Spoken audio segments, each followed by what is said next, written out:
تحریم‌های غیرقانونی ایالات متحده همکنون هم با فشارهایی که دولت آمریکا بر کشورهای مختلف وارد کرده تا حدی که باید فکر می‌کردن تأثیر بگذاره تأثیر گذاشته و نتوانستن آمریکایی‌ها به اهدافشون دست پیدا بکنن و لذا مجبور شدن که اهداف خودشون رو تعدیل بکنن در این تحریم‌ها. جامعه بین‌المللی امروز با یک انتخاب مواجهه. این انتخاب در مورد ایران نیست، در مورد برجام هم نیست. گرچه ایران کشور مهمی در منطقه است و کشور تاثیرگذاریه و برجام هم یکی از مهمترین دستاوردهای دیپلماسی در دهه‌های گذشته است، اما انتخابی که جامعه بین‌المللی داره بسیار فراتر از ایرانه و اون این است که آیا یک کشور میتواند سایر کشورها رو مجبور بکنه که نه تنها برخلاف منافع خودشون بلکه برخلاف قوانین بین‌المللی، برخلاف قطعنامه شورای امنیت، برخلاف دستور دیوان بین‌المللی دادگستری عمل بکنند یا خیر؟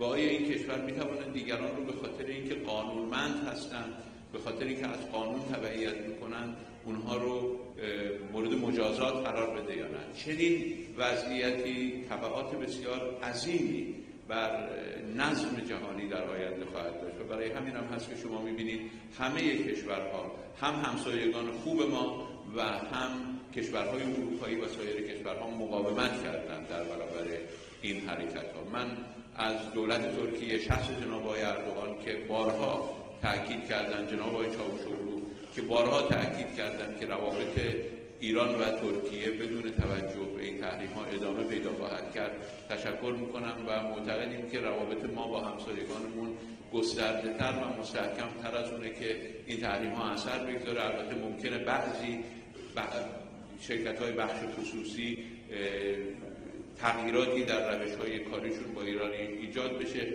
که اینها هم قابل قبول هست و قابل پیش بینی هست و ما می‌توانیم از روش‌های جدیدی برای همکاری استفاده بکنیم. من یقین دارم که نه ترکیه و نه سایر کشورها اجازه نخواهند داد که روابطشون با ایران توسط کشور دیگری تعیین بشه.